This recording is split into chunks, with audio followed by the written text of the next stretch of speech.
Bonjour à tous et soyez les bienvenus dans ce vendredi miracle où le Seigneur va, à n'en point douter, encore nous faire du bien. Et vu que c'est l'objectif de Dieu de délivrer ses enfants et de toujours nous permettre d'aller plus haut, plus loin avec lui dans la foi. Bonjour Sandra, j'espère que tu vas bien. Soleil Ethnica, vraiment sois béni et que le Seigneur continue à te faire du bien et puis que son œuvre se poursuive au-dedans de toi.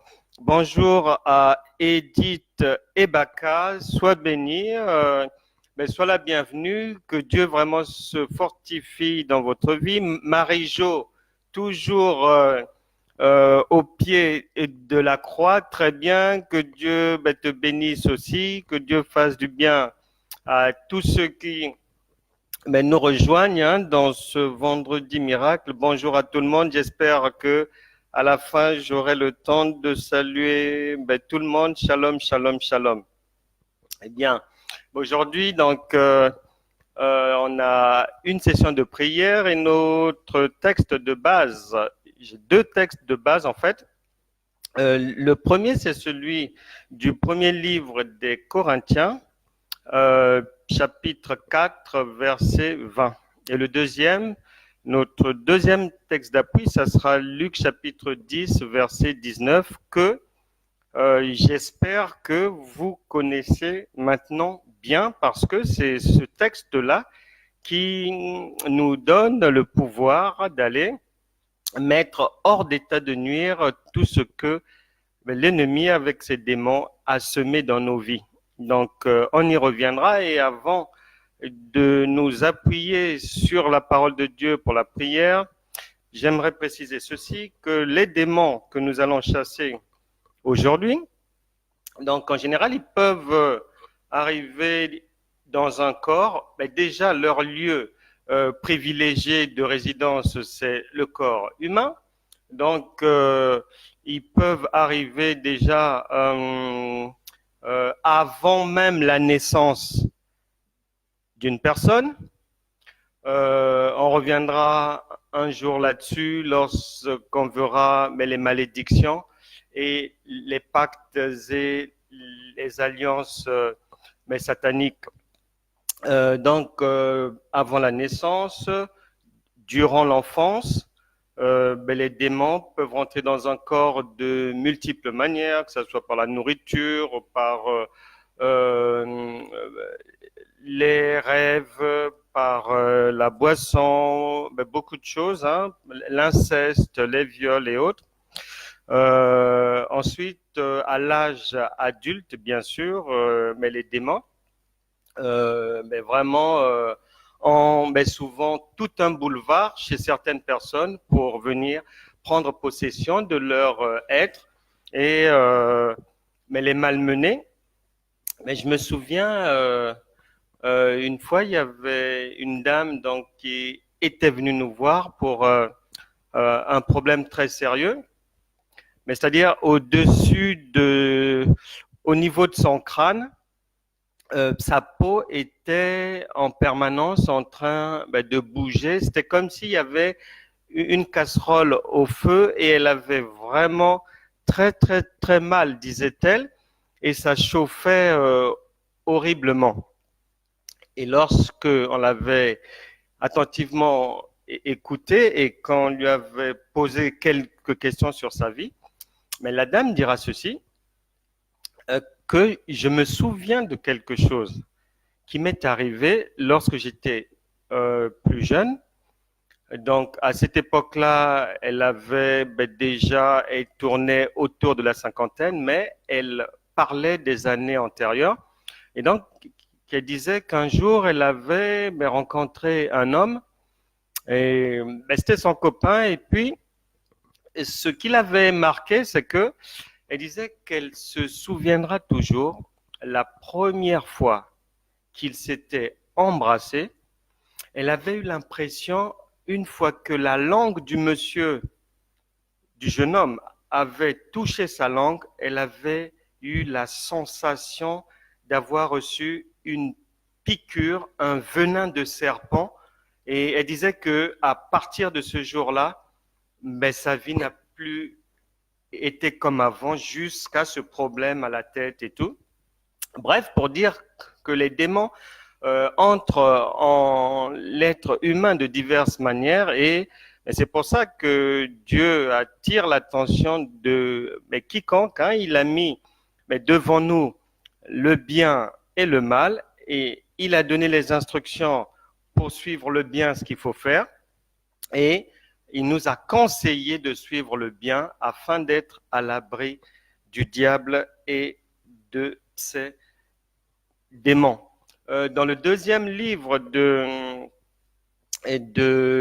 Pierre, non, le deuxième livre des Corinthiens, au chapitre 2 et au verset 11, il nous est dit là-bas que le chrétien, donc nous les croyants, sommes censés ne pas ignorer les desseins du diable. Donc, il est dit qu'un homme averti en vaut deux. Nous sommes pleinement avertis lorsque nous posons des actes, lorsque nous disons des choses, lorsque nous allons dans certains lieux, fréquentant certaines personnes. La parole de Dieu attire notre attention. C'est pour ça que Jésus lui-même a dit aux gens dans le livre de Matthieu, soyez simples comme des serpents, soyez prudents comme des serpents et simples comme des colombes. Mais les gens n'y prêtent pas, malheureusement, attention. Dans la première épître de Pierre, chapitre 5 et au verset 8, là-bas, on attire de nouveau notre attention en disant qu'il rôde. Parlons du diable, il rôde cherchant qui dévorer. Donc à nous de faire attention et puis de ne pas laisser. En Éphésiens, il est dit résistez au diable et il fuira loin de vous. Et c'est ce que nous devons faire de manière à ce que Satan et ses démons soient tenus vraiment à une bonne distance de nous. Et on peut se poser la question, donc, les voies et moyens par lesquels on peut mettre dehors ces démons-là. Alors, c'est simple. Jean chapitre 8, verset 32, c'est la base fondamentale qui dit que vous connaîtrez la vérité et la vérité vous affranchira. Jean chapitre 8, verset 36, si le Fils vous affranchit, vous serez réellement libre. Donc, c'est Jésus-Christ qui nous délivre, qui nous affranchit par le Saint-Esprit. Vous pourrez le lire aussi dans le premier chapitre du livre de Luc, versets 74 et 75, que c'est l'Éternel qui nous délivre pour des objectifs bien précis. Alors, il peut nous délivrer comment? Par la prière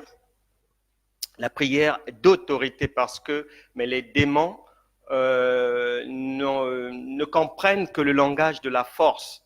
Donc, ils fléchissent les genoux uniquement face au Saint-Esprit, face à la puissance du Saint-Esprit. On peut être libéré des démons aussi par une imposition des mains. Jésus-Christ et ses disciples ont eu à le faire. Le Saint-Esprit peut délivrer quelqu'un, peut vous délivrer lui-même dans un songe. Beaucoup de gens qui ont des fois des problèmes même de kystes, d'ovaires et autres, ont eu à avoir une visitation divine et la délivrance pendant leur sommeil. Donc, on peut être délivré des démons, mais dans les songes aussi, par le Saint-Esprit. On peut être délivré des démons par la déclaration prophétique. Par exemple, les démons peuvent être dans un lieu ou beaucoup plus dans des corps, mais la déclaration prophétique peut les mettre dehors, que ça soit dans un espace ou dans un corps. On peut être délivré des démons par la foi. La foi, c'est la base de toute la ferme assurance des choses que l'on espère, une démonstration de celles que l'on ne voit pas. Donc cette ferme assurance peut aussi délivrer quelqu'un qui marche, bien sûr, selon les standards de Dieu. On peut être délivré aussi des démons, de certains démons par le pardon. Oui, le fait de demander pardon à quelqu'un qui vous avait enfermé dans son cœur, qui vous gardait rancune, qui avait retenu contre vous des paroles que vous auriez tenues ou qui vous en veut et puis vous a sorti des paroles pas gentilles. Et ces paroles-là, on voit, si les serviteurs de Dieu, les enfants de Dieu, les ambassadeurs du Christ, les fils de Dieu, lorsqu'ils parlent, lorsqu'ils prient, ils peuvent envoyer en mission, ordonner aux anges de Dieu de faire certaines choses, ils peuvent mettre en mouvement le royaume des cieux. Et ben, les gens qui sont habités par le mal, eux, de leur côté, lorsqu'ils professent des paroles de malédiction et autres, mettent en mouvement les démons qui, après, peuvent bien sûr se saisir des corps si ces derniers ne sont pas remplis de ce qui vient de Dieu. À savoir aussi, en ce qui concerne les démons, que hier je vous ai indiqué que l'Ancien Testament, du fait que cette partie des écrits bibliques mais concentre vraiment beaucoup d'erreurs humaines, beaucoup d'erreurs, beaucoup d'enseignements et toutes des leçons de la vie à tirer, que ce soit sur la conduite, que ce soit sur le travail, que ce soit la manière de se tenir dans le mariage. Vous traversez le livre des Proverbes, les psaumes, l'Ecclésiaste, toute cette partie des écrits bibliques est très très riche en sagesse, en intelligence, en connaissance. Et je disais que le Nouveau Testament, par contre, lui, vient mettre à notre disposition la puissance de Dieu appelée autrement dunamis ou dunamis. Et sans cette puissance, les démons ne peuvent pas partir. Et sans cette puissance, vous ne pouvez pas imposer la vérité divine à la réalité humaine corrompue et méchante. Mais raison pour laquelle la Bible déclare que le royaume de Dieu ne consiste pas en paroles. Il n'y a pas de place pour le blablabla, le charabia ou le parler en langue inutile. Dans le royaume de Dieu, il est question pour faire la différence de puissance. Et cette puissance-là, si l'apôtre Pierre plutôt, avait une puissance, on dira, il était revêtu de l'onction divine, mais la puissance de l'apôtre Pierre était une puissance, on va dire, brute.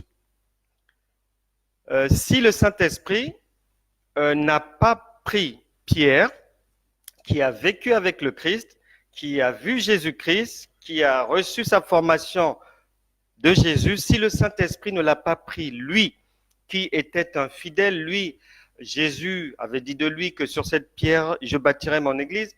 Si le Saint-Esprit ne l'a pas choisi pour écrire les 3/4 du Nouveau Testament, mais c'est tout simplement parce que Pierre avait une puissance brute, mais il fallait quelqu'un qui avait au-dessus de cette puissance, la sagesse, l'intelligence et la connaissance humaine contenues dans l'Ancien Testament. Et c'est l'apôtre Paul qui avait toutes ces qualités-là, et raison pour laquelle Dieu l'avait mandaté pour nous léguer les 3/4 du Nouveau Testament qui, en fait, en résumé, nous disent que pour mettre Satan dehors, il faut la puissance de Dieu, mais cette puissance doit marcher avec la connaissance. Et c'est pour ça que nous distribuons la parole de Dieu, parce que la connaissance vient de là, la sagesse vient de là, l'intelligence vient de là. Je connais des gens, ça fait 20 ans, on prie pour eux, à droite, à gauche, ils vont de séminaire en séminaire, de délivrance en délivrance, mais les démons reviennent toujours, ils sont toujours enlacés par la persécution démoniaque. Mais pourquoi? Parce que ils sont vides de Jean chapitre 8, verset 32. Et ça, c'est fondamental. C'est pour ça que le Seigneur a dit que si un homme fort, vous le mettez dehors, donc un Goliath, l'homme fort, un démon ou quoi, vous le mettez dehors. Si à sa place, vous ne mettez pas les choses de Dieu, c'est-à-dire la foi, la sanctification, la vie de prière, la communion fraternelle, la discipline, l'autodiscipline, l'autocritique, la bonté, l'honnêteté, etc., etc., vous aurez vraiment du mal à vaincre Satan et ses démons. La raison pour laquelle le Seigneur a légué cette charge, a donné cette charge à l'apôtre Paul, parce qu'il remplissait tout ce qu'il fallait avoir comme bagage pour nous enseigner la connaissance et puis nous donner aussi la puissance nécessaire par la richesse de ses enseignements. Et c'est pour ça que il a été capable de nous enseigner, de nous parler, que ce soit sur la famille, que ce soit sur les rapports travailleurs-employeurs, que ce soit sur les relations sexuelles, sur le sexe, sur le mariage, sur l'éducation, sur les démons, sur le combat spirituel, etc., etc. C'est parce qu'il avait ce qu'il fallait, la dunamis et la connaissance suffisante pour nous transmettre des choses essentielles sans lesquelles nous ne pouvons pas vaincre le diable. Voilà ce que je voulais indiquer avant qu'on ne passe maintenant dans le surnaturel. Nous étions dans le naturel, donc l'enseignement, et on va maintenant passer à la pratique, dans le surnaturel, parce que les choses de Dieu sont un mystère, les choses de Dieu sont invisibles, surnaturelles, mais leurs évidences sont visibles et palpables. Et avant d'entrer donc dans ces prières pour mettre les démons hors d'état de nuire, et si vous ne connaissez pas encore le Seigneur Jésus-Christ, si vous n'avez pas encore donné votre vie à Christ, si vous êtes un chrétien le mardi et que le mercredi vous êtes païen et que le jeudi vous revenez auprès du Père, je vous encourage maintenant à donner votre vie une bonne fois pour toutes à Jésus-Christ avec un cœur vraiment sincère et de choisir de passer de la mort à la vie en lui donnant votre cœur et en le faisant Seigneur et maître de votre vie. Donc, à ceux qui ne connaissent pas encore Dieu ou qui sont tombés ou qui ont une chrétienté animale ou charnelle, faites avec moi cette prière. Seigneur, nous venons à toi. Je reconnais que je suis un pécheur délivre-moi des liens de Satan, je te donne ma vie, je t'ouvre mon cœur, lave-moi avec ton sang, purifie-moi, éloigne de moi le mal, éloigne de moi Satan, à jamais, par ta grâce, au nom de Jésus. Amen. Nous allons maintenant passer à la repentance parce que la repentance est primordiale. Hein. Le mode opératoire, les principes, le fonctionnement de Dieu ne changent pas. La Bible déclare qu'il est le même hier, aujourd'hui et éternellement. Il y a les standards de Dieu d'abord à respecter. Il faut vraiment être en osmose avec ce qu'il dit d'abord. Donc, on va se repentir pour tous nos péchés, nos erreurs, nos omissions et autres. Et pour ce faire, les chrétiens qui pensent que parce qu'il y a un verset biblique qui dit que Dieu est amour, ou un autre dit que Dieu est miséricordieux, et c'est pour ça qu'ils se permettent de pécher, c'est pour ça qu'ils se permettent de céder volontairement à la tentation, aux mensonges et autres.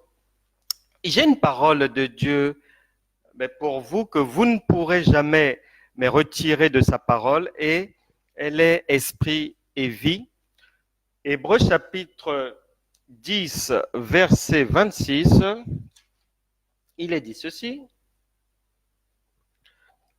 Si après avoir connu et accepté la vérité, nous l'abandonnons volontairement pour continuer à pécher, il n'existe plus de sacrifice pour effacer ce péché. Normal, parce que Jésus-Christ s'est déjà sacrifié pour nous, et après Jésus, il n'y aura plus d'autres sacrifices, donc vous n'avez plus droit à une quelconque indulgence, mais le Seigneur a prévu ceci pour les chrétiens qui pêchent volontairement. Notre seule perspective est alors l'attente terrifiante du jugement de Dieu et du feu ardent qui consumera tous ceux qui se dressent contre lui. Donc, une personne avertie en vaut deux, faisant des efforts pour nous éloigner du péché, pour ne pas avoir des problèmes avec Dieu. Si vous avez des problèmes avec Satan, Dieu au moins peut vous délivrer. Mais si vous avez des problèmes avec Dieu, qui vous délivrera? Personne.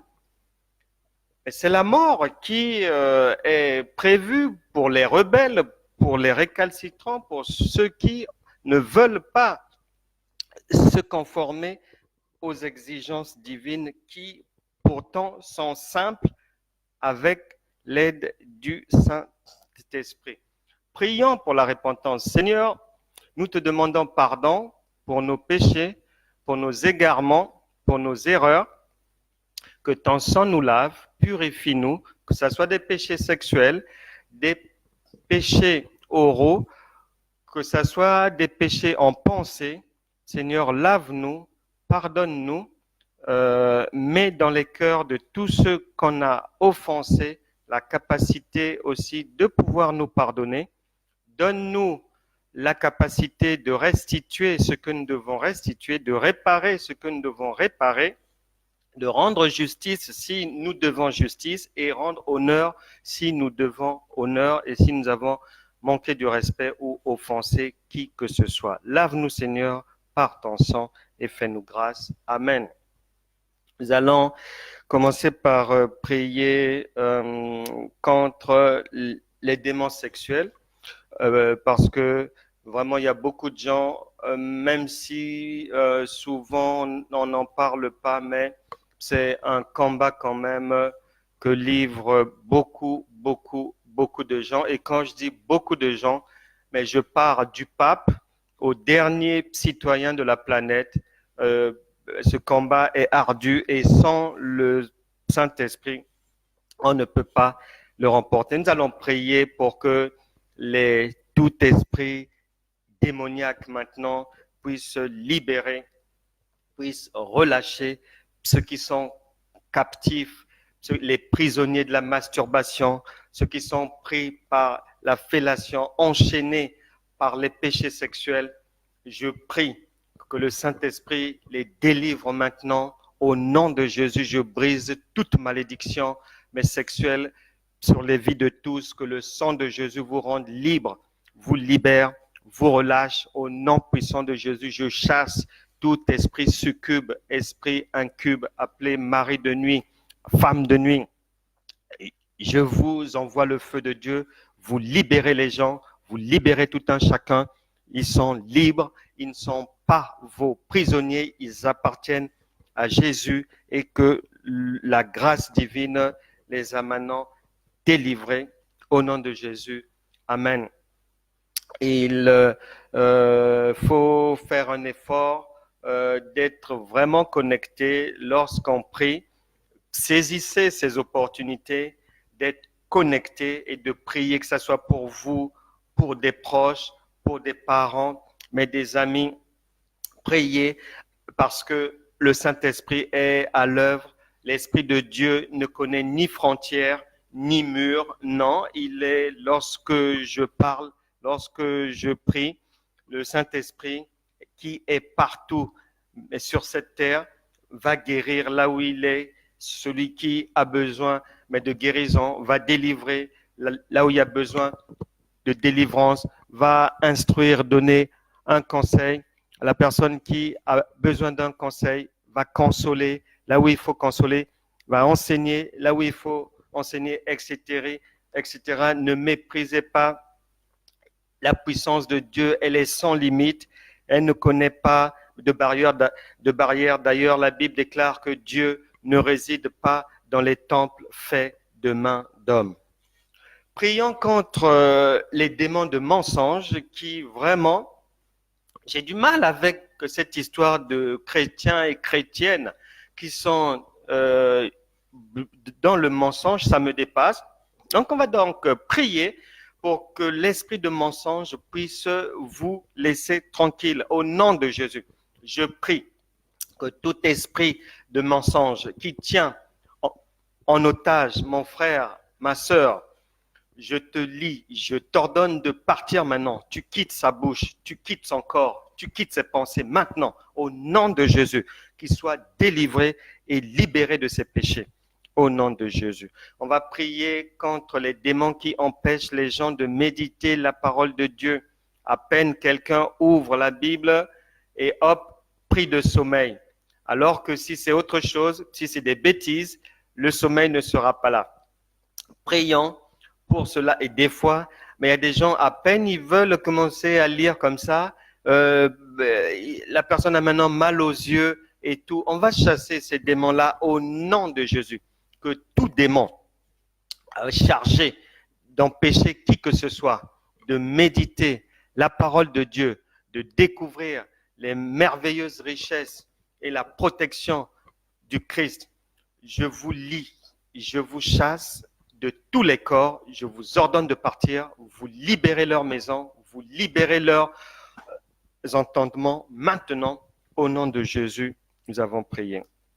On va prier pour Richard, 73 ans. Il a les muscles des jambes se rétrécissent. Il n'arrive plus à bien marcher. On va aussi prier pour une dame. Il y a beaucoup de sujets de prière. Une dame atteinte du sida. Je ne vais pas donner son prénom ni son nom. Elle se reconnaîtra. Nous allons la mettre en prière. On va prier pour mais Richard, toujours, qui a une partie des poumons abîmés, il y a de l'eau dedans. Et on va prier aussi pour le salut de son âme. On va prier pour Carmen, qui a de graves soucis de santé. Et pour Karine aussi. On va prier pour Ruth, dont la vue baisse. Pour Cathy, malade hémophile. On va prier pour Georgette, qui n'a plus de force dans les jambes. Pour Nancy, qui a une hernie au ventre. Pour un bébé Todd, handicapé et sans anticorps, mais joignez-vous à moi pour intercéder, prier pour toutes ces personnes et le Seigneur va les visiter au nom de Jésus. Seigneur, nous te remettons toutes ces personnes. Tu les connais, tu connais leur vie, tu connais leur naissance, leur parcours, toute leur vie, Seigneur. Fais-leur grâce. Si ce sont des péchés, pardonne. Donne-leur l'opportunité d'être bien portants et d'être utiles à leur famille, à la société, au nom de Jésus, que tout esprit maléfique, tout démon ou toute maladie, toute douleur qui persécute les vies de ces personnes, je te lie et je te chasse au nom de Jésus.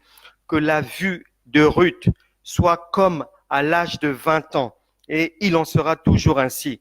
J'envoie l'énergie divine, la puissance du Saint-Esprit dans les poumons de Richard, dans le corps de Carmen, de Karine, de Cathy, de Georgette, de Nancy.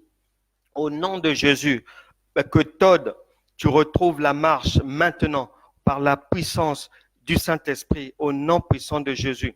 Que tout ce qui est globule dans le corps de la personne atteinte du sida, globules nuisibles, puisse partir au nom de Jésus, que le sang de Jésus remplace le mauvais sang et que la guérison soit instantanée maintenant pour toutes ces personnes. Au nom de Jésus, nous avons prié. Amen.